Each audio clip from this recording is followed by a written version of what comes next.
Ses doigts effleurèrent les miens, un geste innocent, fugitif, mais mon corps réagit aussitôt. Mes doigts devinrent brûlants, ma respiration se coupa, et je n'entendais déjà plus ce qu'elle disait.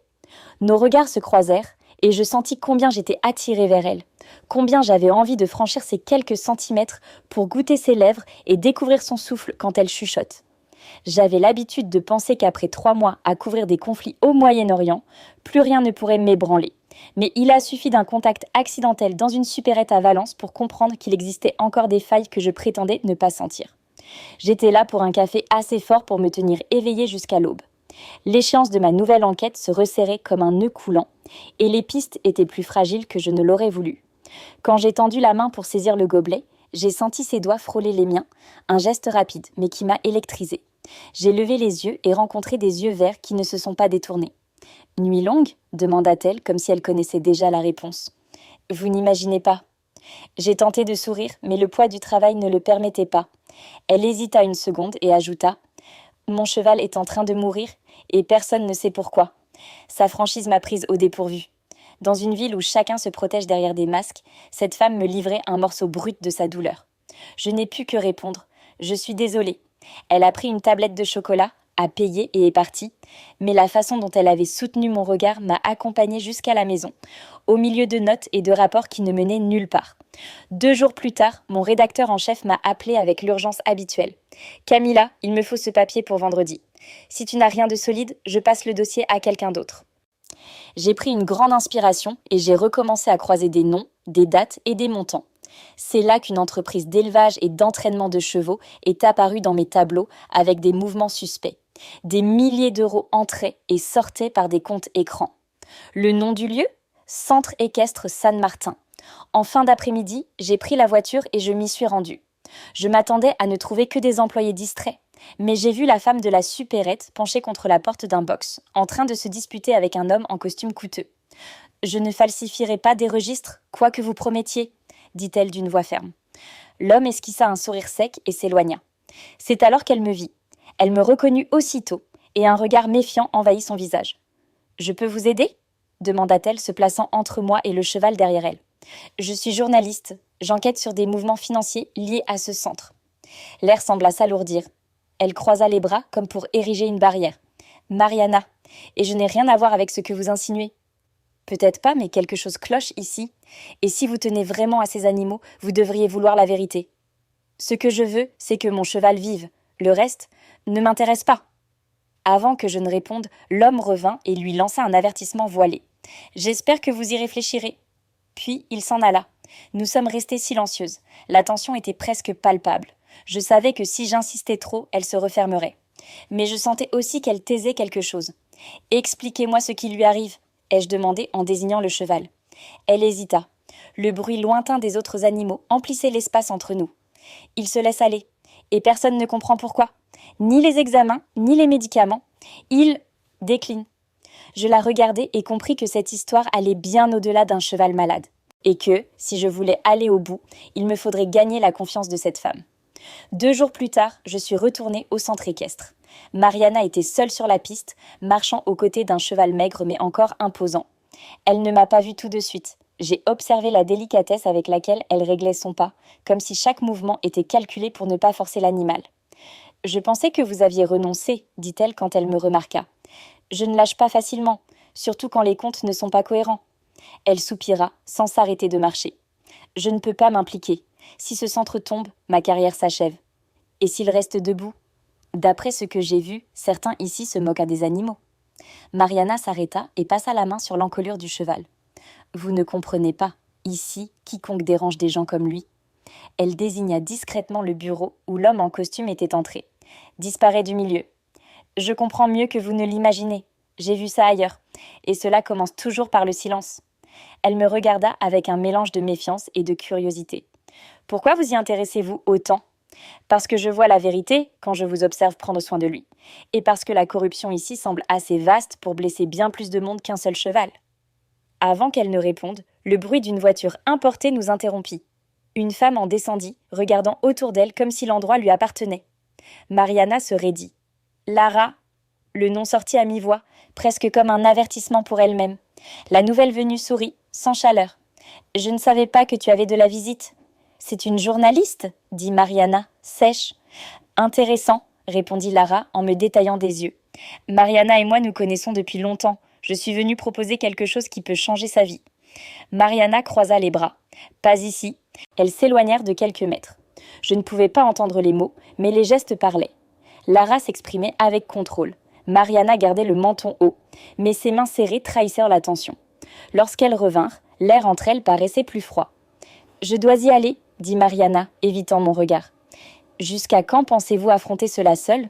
demandai-je, sentant qu'il y avait plus en jeu que je ne le savais. Elle s'arrêta un instant, comme si elle voulait dire quelque chose, puis répondit seulement « Jusqu'à ne plus avoir d'autre choix. » Ce soir-là, j'ai revu mes documents et j'ai constaté que l'une des entreprises utilisées pour faire transiter l'argent avait un lien avec le groupe industriel de Lara. Ce n'était pas une coïncidence. J'avais besoin de Mariana pour confirmer des détails, mais le rapprochement de Lara menaçait de couper toute coopération. Le lendemain, j'ai envoyé un message pour demander à parler. Mariana a répondu des heures plus tard. « Ce n'est pas un bon moment. » J'ai tout de même été à la clinique vétérinaire où je savais qu'elle travaillait. « Vous ne pouvez pas débarquer comme ça, dit-elle en me voyant. Les gens parlent. Alors marchons, proposai-je.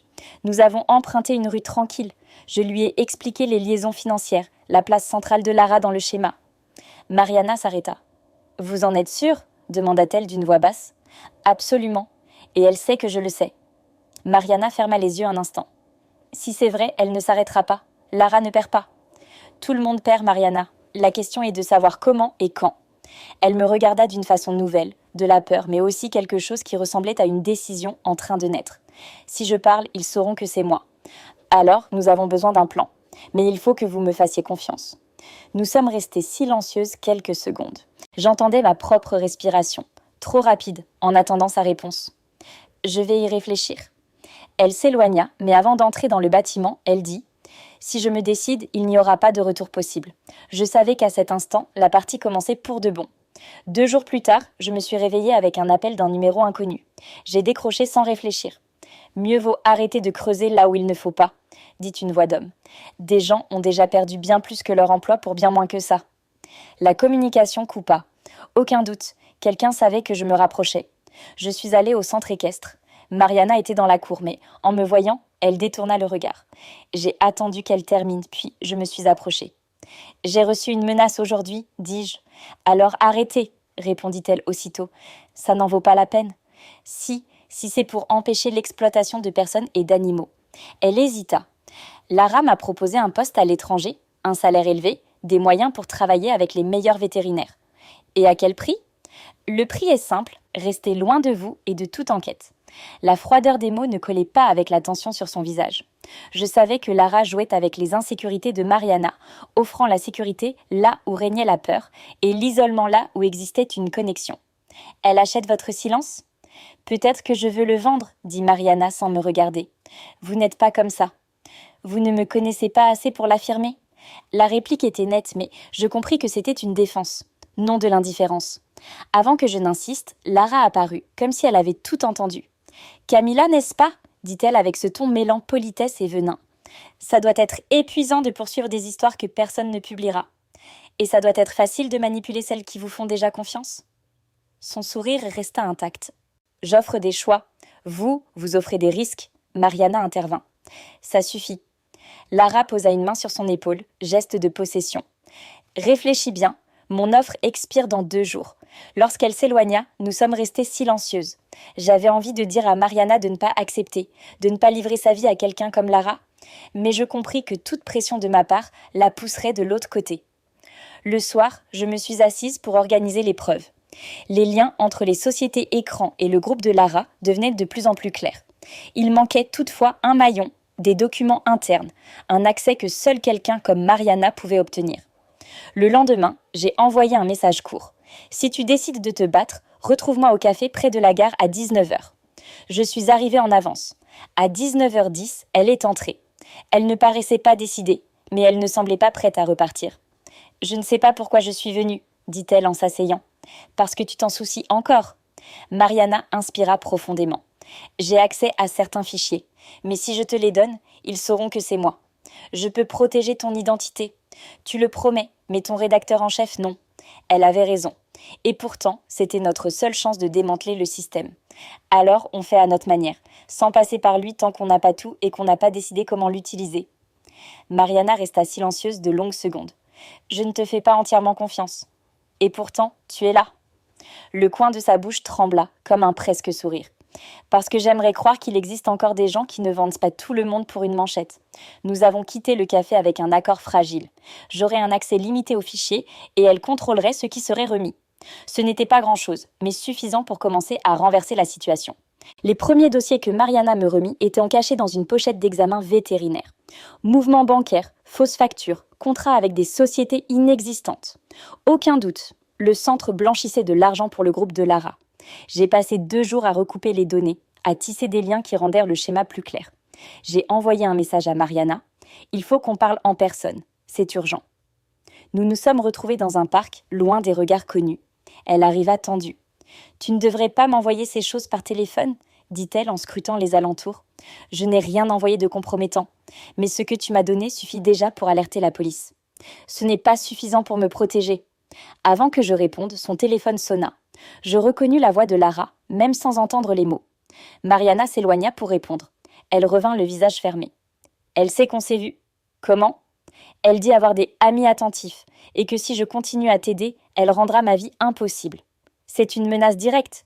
C'est Lara, elle ne parle pas en l'air. » Je ressentis le poids de la situation. Lara n'était pas seulement influente. Elle avait les moyens de faire de n'importe qui une cible. Si tu abandonnes maintenant, elle pensera avoir gagné et te gardera sous contrôle. Et si je continue, je peux perdre le droit de travailler avec des chevaux.